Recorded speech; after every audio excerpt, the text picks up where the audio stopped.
Hey, gorgeous. How are you?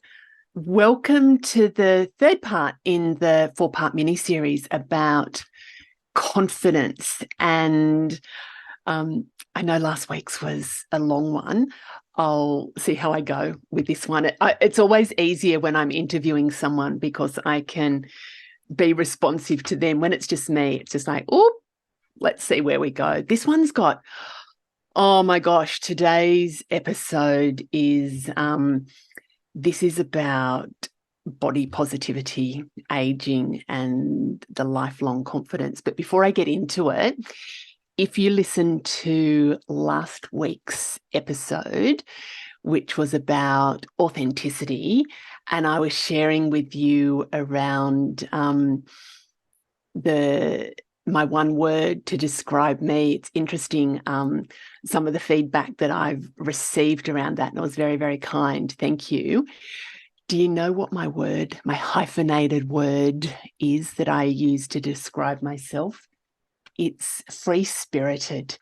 And that just, as I talk to you, if you haven't listened yet, go back to episode 2 where I'm talking about being authentic. And the process I went through was just exploring all the parts of me, all the roles I play, the qualities, the things I like about myself, my strengths, my interests, my values, my beliefs, and just a whole mind map of who I am. And when I went through that process, there was lots of different categories. So it was kind of like this big just concoction of me. And when I looked through it, I could sort of put them into different categories. And then I just sort of sat, and the word, like there was a lot of stuff about being free there, but free spirited just jumped off the page to me. And I went, oh, that feels really, really good in summing up who I am, because I'm not any one person in life. Free spirited means that I can choose to be me and live life according to my terms, but there's flexibility and fluidity in that as well. And so what I did is I wrote down what being free spirited means to me. And there's a lot. Like, for those of you that are listening and not following, there's 2 pages of what being free spirited means. And then I put a page of things that I will do to ensure I remain free spirited. So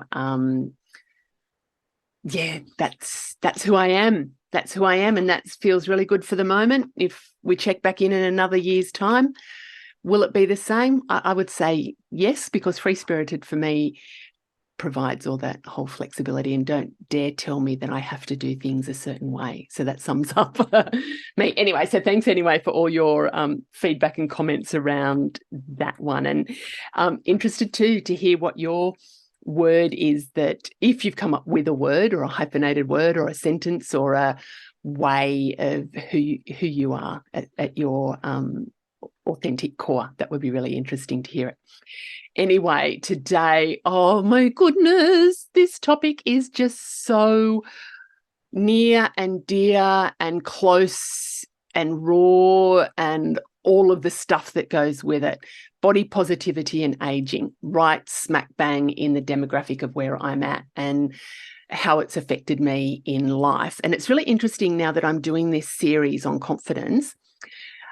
You know, it's that whole reticular activating system that, you know, when you focus on something, more of it happens. Oh my gosh, the women and some of the blokes too that I've been working with, confidence or lacking confidence and not believing in themselves has been a theme that's running through coaching sessions that I've been running. So interesting. And so many people that I come into contact with, and not everybody, but so many are impacted by not feeling confident within themselves to do the thing or have the thing or be the person that they want to be. And it's that lacking the belief in themselves, the low confidence that's holding them back. They are all very, very capable, all extremely capable people, but what they've done is they've lost sight of that within themselves. So it's been beautiful just to be able to spend time with them and help them to reconnect with who they are and to rebuild and reboost that confidence, because it's there. It's just about tapping into it. Actually, I'm just going to do this now. Today's a little bit less scripted than last session. Actually, last session wasn't that scripted, but more free-flowing, maybe a little bit more free-spirited.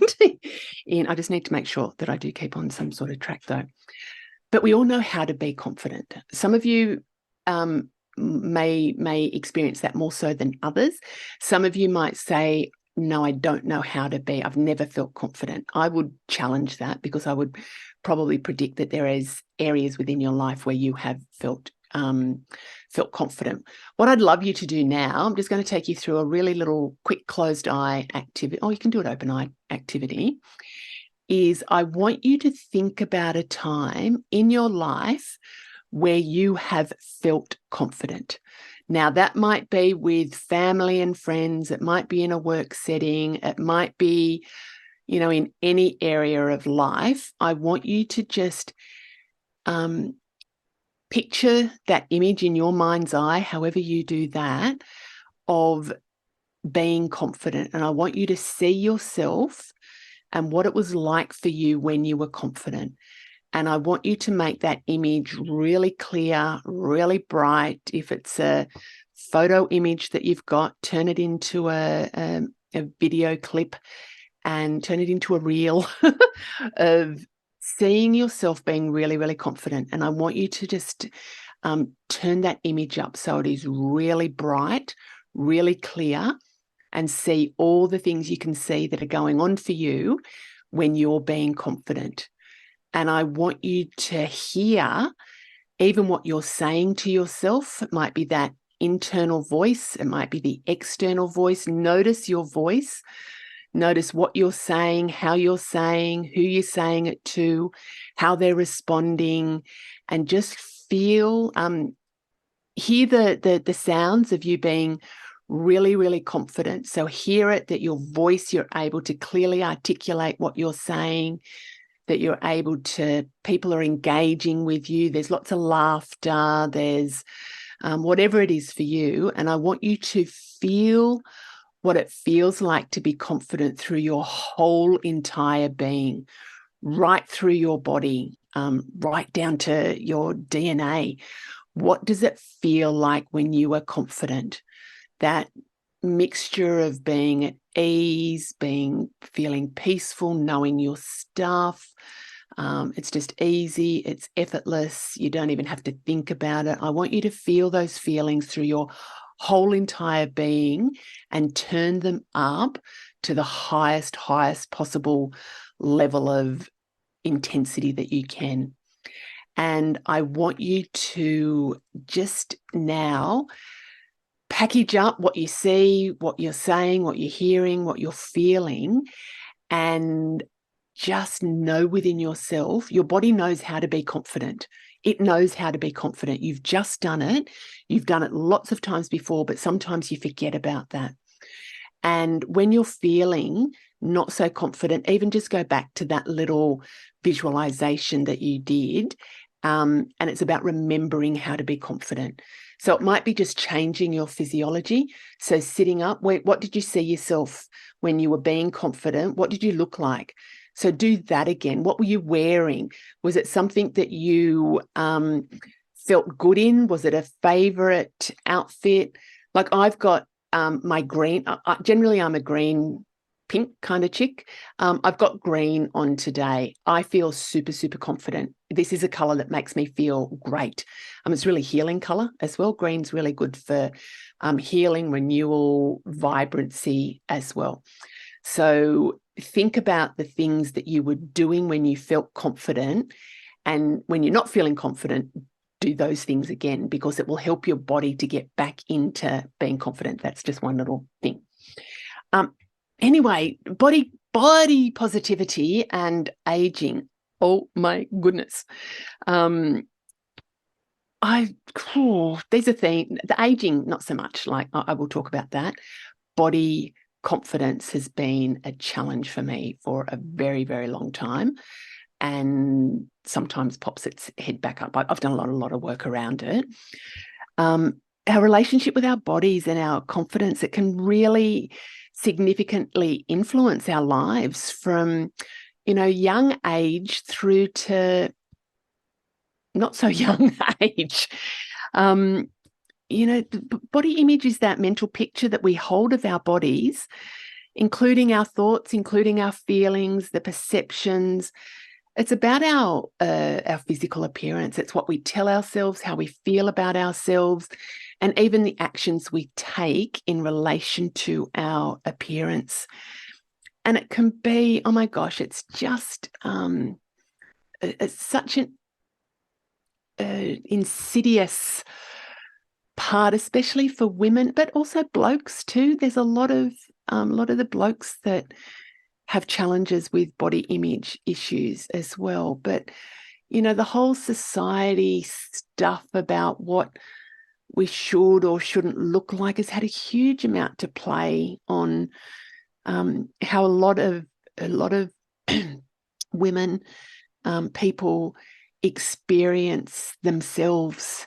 And, it can erode self-confidence, lead to self-doubt, anxiety, even depression, self-loathing as well, really unhealthy nutritional habits, mindset habits. And it just really can have this hold of us around this downward icky spiral of how we see ourselves. And oh gosh, I have a million thoughts. I probably need to be a bit careful in that I don't go off on tangents today, because I have a million thoughts about it, and I hope they come out. Actually, I'll just do that visualization of expressing myself articulately today. But I guess where did mine even start from? My challenges with my body image in particular. So without going through the whole ins and outs of what happened after Mum died, but long story short, I managed my emotions through eating. I didn't know how to deal with my emotions, but eating it soothed my emotions. And I was pretty well home. It sounds a bit terrible. I was home on my own after school. Dad was working. My eldest brother had moved out of home. My second, the middle brother, was not long after, the year after, he moved out of home. And then I was at home with Dad. We had a lady come in and cook us meals for some nights a week or something. But after school, I was kind of there on my own. So I didn't do schoolwork, but I ate. I ate a lot. Like my afternoon snack was like a big self-soothing afternoon snack. And I put on a lot of weight in my teenage years. And in parallel to putting on a lot of weight, I had very, very, very bad acne. And, now knowing what I know now, they were representations of how I was feeling around things. So there was a whole lot of internalizing of stuff. So the eating was the externalizing and the soothing of it. And the acne was because I was eating crap and feeling like crap. It was all those emotions wanting to burst out through the skin. So I just did not feel good about any part of myself. I didn't feel good about how I just felt emotionally. I did not feel good about how my physical appearance and my body image was just shot to pieces. my girlfriends, I was kind of the biggest, the overweightest, the just exercise did not interest me. I used to be a really good swimmer, and then I just didn't swim anymore. I used to play netball, but that was just like, oh, that was hard work. Basketball. The things that I used to do just did not bring me any joy, so I didn't do them. But I excelled at eating. I did it really, really, really, really well, eating and suppressing those emotions.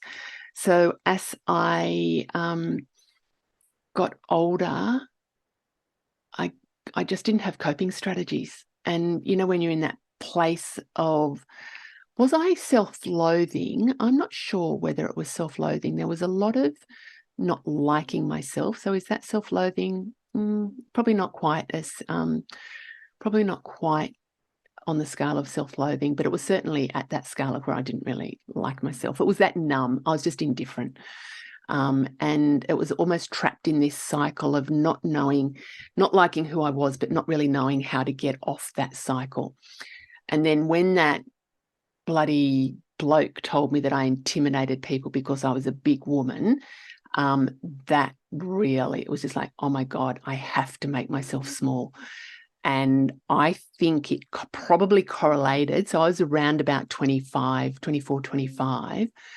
I think that's probably where my dieting journey started. I don't recall dieting when I was growing up because I was eating so much. I wasn't dieting then, but I was putting the weight on. So I think it was around about that same time that bloke told me that I was big and needed to make myself small.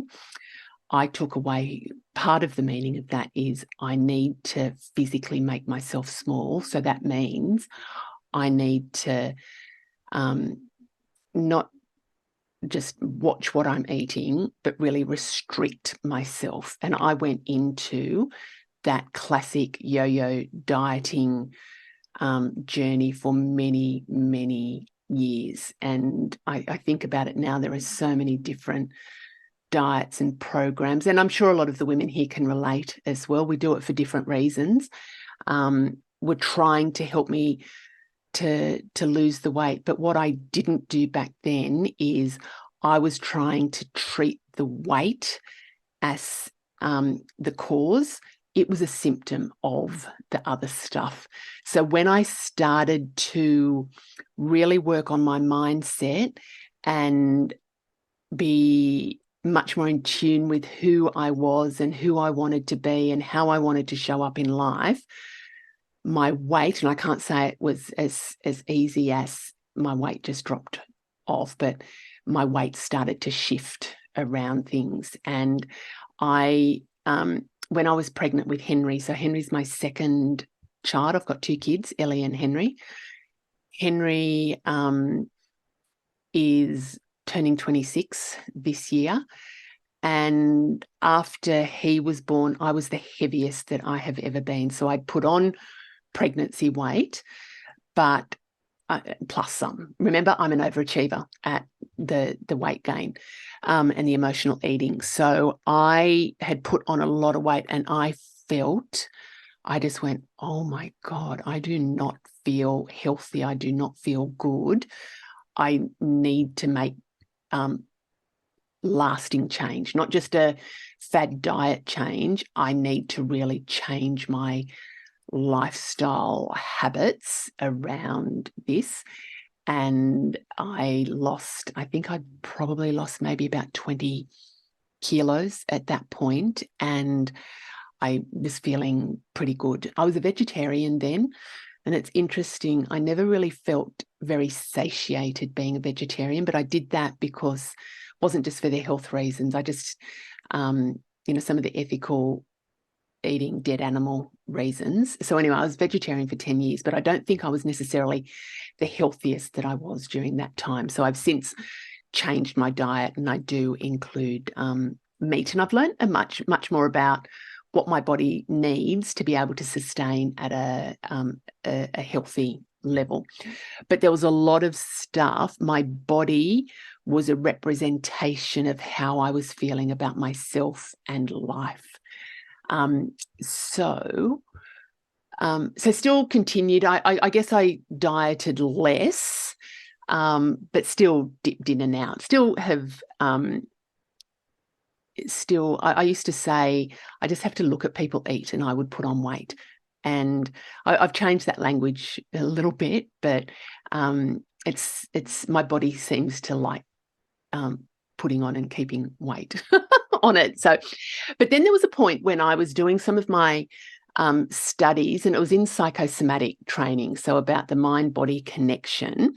And we did this analysis of the body, and it was really in depth and intricate kind of analysis as to what stories is our body telling us. So what are the features? What are the different elements, ailments, features, condition of our body? What messages do they actually have for us? And I remember that one of the things that was said there is that our weight is blocked energy.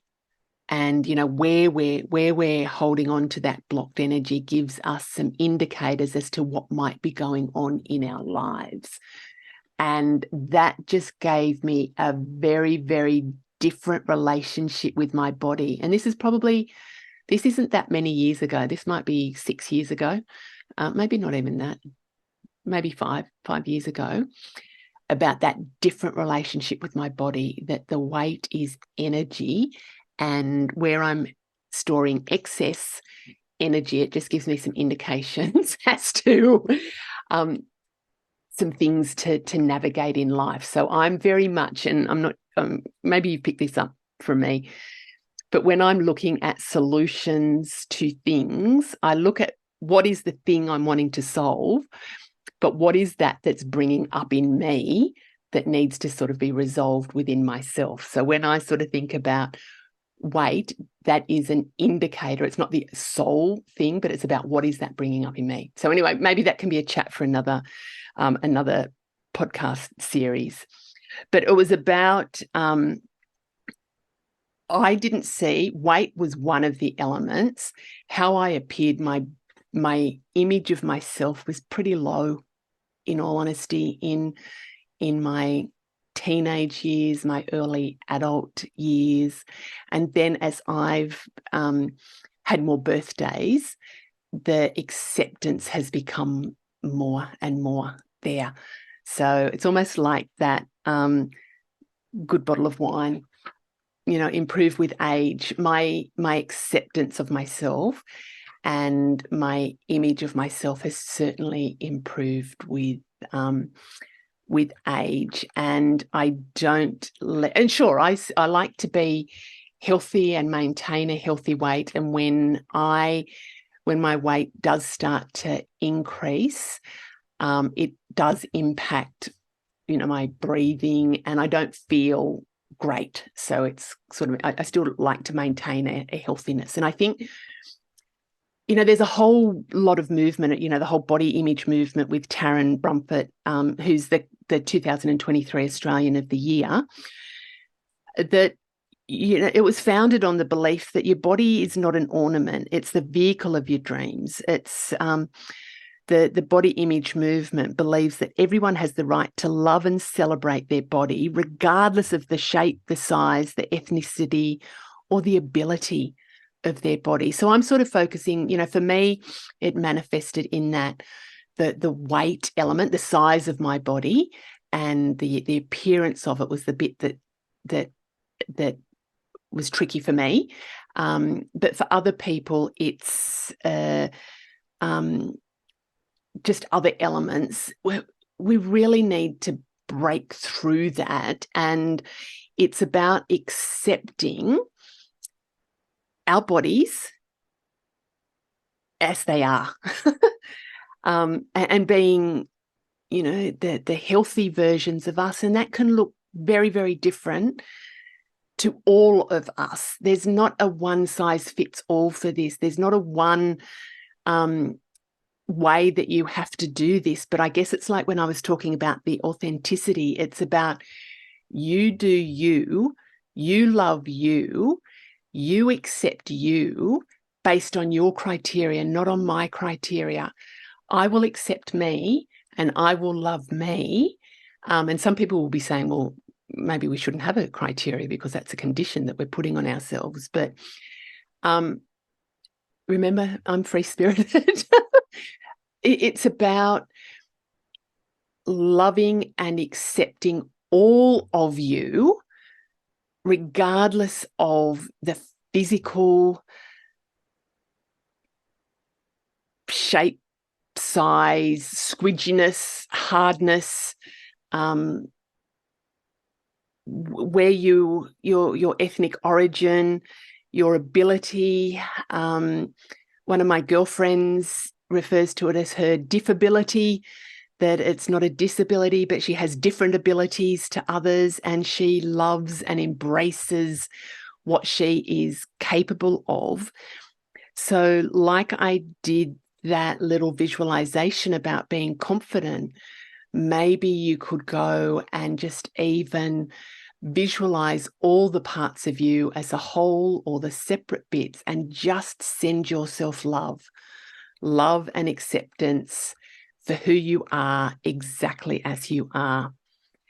And some of the tips around that are, to begin your journey towards that self-acceptance is to really practice that self-compassion and to be kind and caring to yourself and offer yourself forgiveness if you've been haven't treated yourself with love and kindness.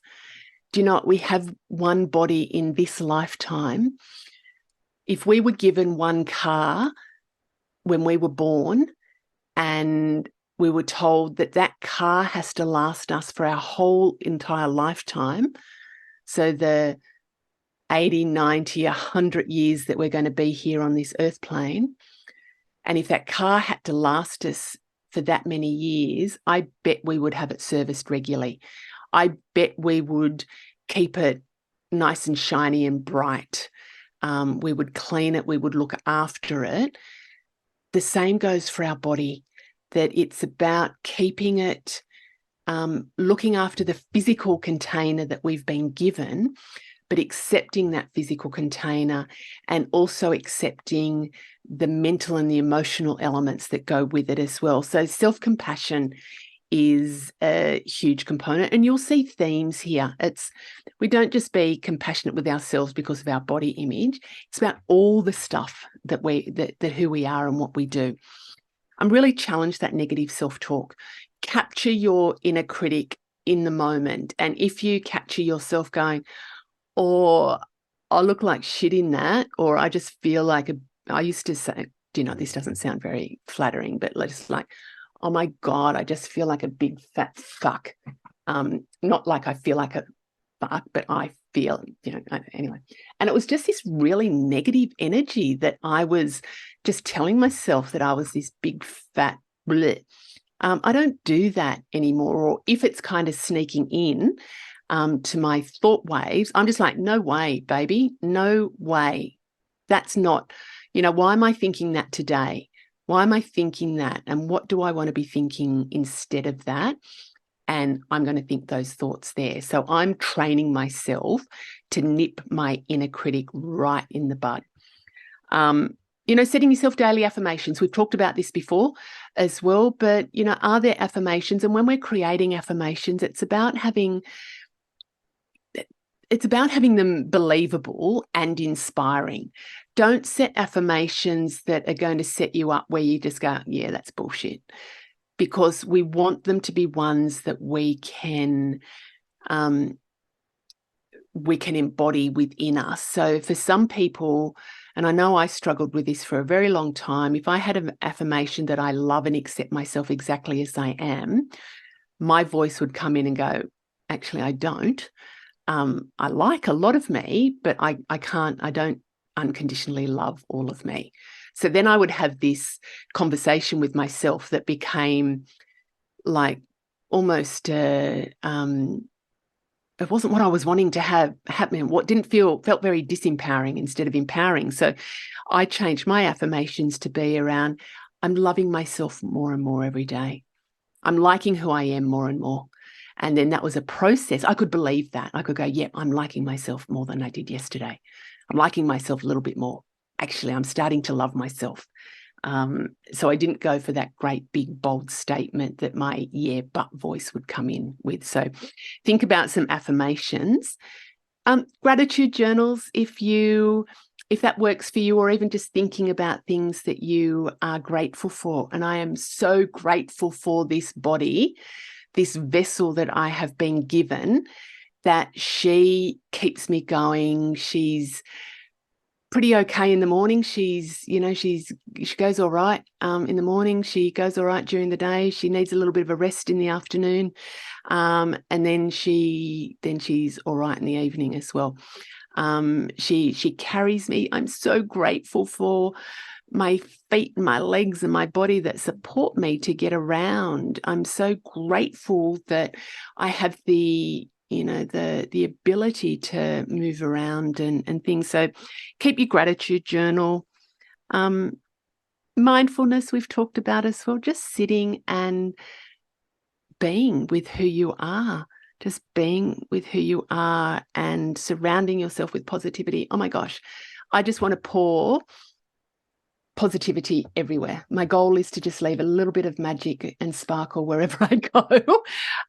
If you're not feeling great about you, hang out with people that are uplifting and inspiring, that can help to support and encourage. And when we hang around positive energy, we pick up on that, and we also share that as well with others. And then really try and limit your exposure to negative influences. Now, there might be times when you can't remove those completely, but think about how you can limit your exposure to what are you taking in? Where are you hanging out? Oh my gosh, social media is just such an insidious place. Like, choose really, really wisely about who you're following, where you're spending your time.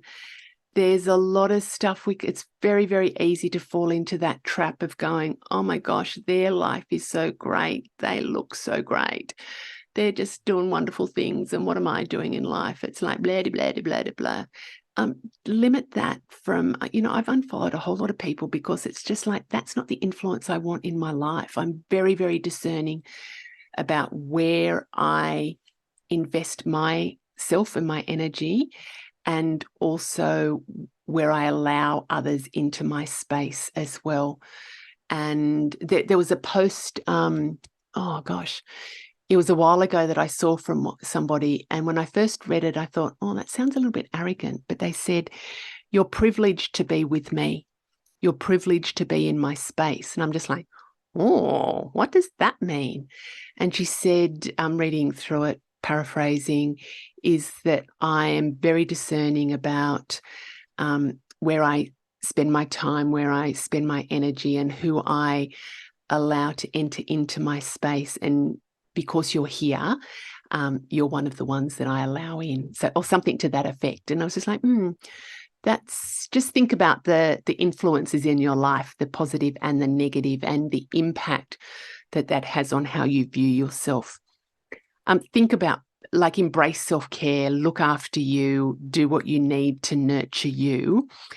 And if you are really, there are lots of people who need additional support to help them in relation to how they view themselves, the body image, embracing who they are. So seek that professional help. There are some really great and talented people. There's a lot of people that can help you. If you let me know, I've got some great resources there as well. And even just talking with others, there's a lot of stuff that I do in that space as well. And really challenge those beauty ideals that there is. Where is it? I am just going to get my little, this is my vision book, and there's a quote in the back of it. Just going to see if am I going to be able to find it when I'm looking. Sorry, this is not very exciting podcast. I've got my little vision books here. There's a quote from Sandra Bullock. You have all the things you need to be beautiful. When you learn to appreciate and love everything in you, that's when you'll be the most beautiful. It's not about, it's not the physical. It's how you view yourself. And if we measure our self-worth on what size dress we wear or jeans we wear or what we look like in a swimsuit, that's not what we want. We want to be just loving who we are in the skin that we're in. So that's, there's a lot there on body positivity. There was one thing I did, it was only probably a couple of years ago. There was a photo shoot, and it was one of those ones, it was a group of women that got down to our knickers, sexy knickers, but just having a photo shoot together. And it really was an empowerment one. It wasn't about, sure, a lot of women do the boudoir photos, and that's really beautiful and empowering as well. This was kind of a, there was some fun shots, but the thing for me was there was probably about 20 of us. We were all shapes, all sizes, all ages, different ethnic backgrounds, and we were just there, not giving a shit about what anybody looked like, just really embracing who we were. And it was that was really empowering. And, so you can do stuff like that. You don't need to do stuff like that, but whatever feels good for you. That was fun. That was actually really quite fun to do that. So body positivity, body image is a big part where our confidence can really dip when we don't feel great about ourselves. So love who you are. Maybe do a little mirror activity where you just look in the mirror first thing in the morning and just look into your eyes and just say, I love you. I love you. And just notice your response to that. Notice what it feels like to say that to yourself. That I found that really challenging for quite some time, and I set myself a 30-day challenge that I was going to every day for 30 days look into the mirror first thing in the morning, just before my shower when I had all my kit off, and look in the mirror and say, I love you. I couldn't do that without going, actually, I don't really. I like you, but I can't say that I love you. Next day, I like you. I like you. I like you. I like you. I like you. And then it was probably about 2 weeks in, and I just went, oh my God, I love you. I love you. I love all of you. And I felt this whole dissolving of protection and armor and worry and self-doubt and not liking who I was. I just felt that dissolve in an instant. And then every morning for the next two weeks, roughly, it was just like, oh my God, I love you. I love you so much. And I can honestly say that I love who I am, regardless of the external, that I love who I am, the essence of who I am, the soul, the being, and the vessel that I've been given. I love you too. So see if you can do that. I'd love to hear your feedback around it. Oh my God, I'm doing another long podcast. Sorry. Have a cuppa if you want. Have a little break and have a cuppa. One of the other things I was going to talk about was aging as well. Now, this is an interesting element in my mind's eye. So my chronological age is 57. That's not how I feel. I don't feel 57. My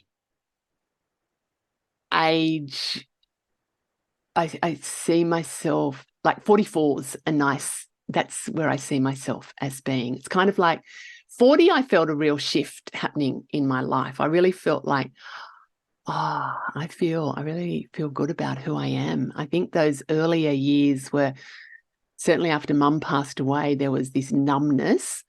Then there was this journey of self-discovery and unbecoming that younger version of me, and kind of working out who I want to be, a bit of trial and error and learning and growth and all that stuff sort of in my 20s and 30s and 40. It was just like, oh, this feels good. I feel like I'm sort of grown up, but not old grown up. So I just have this just perpetual age of 44 in my mind. Now, when you see me, I have silver hair. I let my hair, I used to dye my hair. It was always a dark chocolate brown. And when I started to get little silver streaks, I would dye it straight away. And I kept it very dark. And if there was one silver streak, and if it wasn't ready to be coloured, I would colour it in with mascara. And it was just like, I can't have any silver in my hair. And then it was 4, 5, 6 years ago, I went, you know what? I just really want to embrace who I am as I am, and I no longer want to colour my hair. And I said to my hairdresser, can you just strip all the colour out of my hair? And she said, no, we need to go through a process. So what we'll do is we'll put foils in and we'll lighten your hair, and then the natural colour can come through that. And it was kind of like, it was a bit of a process. And I said, are you sure you can't just strip it? I'm sure there's ways we can do it. And she said, no, can't do it. Now it's probably, I don't know, that just went on way too long. And I said, I need to get all the colour out of my hair and I want to go natural. And she said, oh, you can't do it. You look really old. And I'm like, fuck. Like, number one, don't tell me what to do. It's free-spirited, remember? And it was just like, I really want to go to my natural colour. I really want to embrace that. And I said, can you cut all the colour out of my hair? She said, no, can't do it. I said, can I just go short? I was scared of my hairdresser. Can you go shorter? Can I go shorter? And she did this half-assed kind of attempt. And I remember that afternoon after the hairdresser, I came home and I said, John, can you get the clippers out and just shave my head, please? Because I want to go back to my natural colour. And he's like, really? And we did it. And oh my goodness, it was liberating. It was, it was almost like I felt these layers of me being lifted and released and let go. And I did a whole kind of intentional ritual. It was a bit of a ceremony around it, as we're not dancing around the full moon, but kind of almost. And it felt great. And I have kept my hair natural and short since then. Some days it's it's natural and short, and I love it because it is, I feel like I am now. Now, I'd always had this image that, grey hair meant old. And it's interesting, within my circle of friends, when I started doing that, others went, oh, I'm going to do it too. And there's lots of women. I'm not saying that I started that movement, but I certainly was one of the first within my circle of friends. But there's a lot of women that are really embracing their natural, gorgeous silver colours. So that's one part of aging, feeling good about who you are. There was something else and the other thing that really affected me as I was getting old was my rotten glasses. Like, I've worn glasses since I was 17, and my eyesight has changed over the years. And my optometrist said to me, a long time ago, he said, you need multifocals. And I'm just going, no way. I'm not having multifocals, because old people wear multifocals and I'm not old. And every year he said, Catherine, you really need multifocals. I'm going, I'm not doing it. I'm just not doing it. But my vision was getting really, really not good. Anyway, I just went one year. It was probably, actually, it might have been around when I changed the colour of my hair. I went, okay, give us a go. Give us a crack at these multifocal things. And they did take me a little bit to get used to, but they are completely fine now. And it has not affected my age, my outlook on age at all. So that was one of those limiting beliefs that I had about, what age actually meant. And one of the things for me also was around being really, really conscious to have good health into my my aging years, and that because it doesn't matter how much money I have, it doesn't matter the relationships that I have, the support, where I'm living, what I'm doing, if I don't have my health, I can't do any of that stuff. And I've seen that firsthand with my decline in my dad's health, decline in John's mum's health, his dad, my mum passing away young. So it was, health and wellness is a incredibly important value of mine, and to ensure that I am fit and healthy so I can live out my, the next phase of my life, because life is too short to not to be able to engage in it, if that makes sense. And one of the other things with aging that has impacted me, but it's almost like childbirth, you kind of forget about it after it's happened, the pain that you went through, is menopause. So I'm post-menopausal, and it's been over the last few years that perimenopause and experiencing the hormone fluctuations and the impact that they had on me. In my 40s, I had very, very, maybe not debilitating, very heavy periods, very painful periods, and had a procedure to help with that. My hormones, certainly, they settled after the procedure. But the perimenopause symptoms, that brain fog that was tough. And I remember just going, oh my God, I can't even, I'm normally pretty alert, but it was just like, oh God, I can't even think of stuff. And so that was part of my symptoms, and also the hot flushes. But I didn't mind those because I used to feel really, really cold, and they were kind of just a little bit of a heat booster. So they weren't too bad, but I've kind of moved through those symptoms now. But I was talking with a girlfriend the other day who's going through them, and they have hit her. Her confidence has really taken a nosedive because she's a super, super high achiever. She's on top of her game. She is not at the moment, and she is really questioning her abilities. And it's about having that conversation of perimenopause and menopause and how it affects us in life, but certainly in the workplace as well. I did an episode recently with Mel from the Seed Cycle.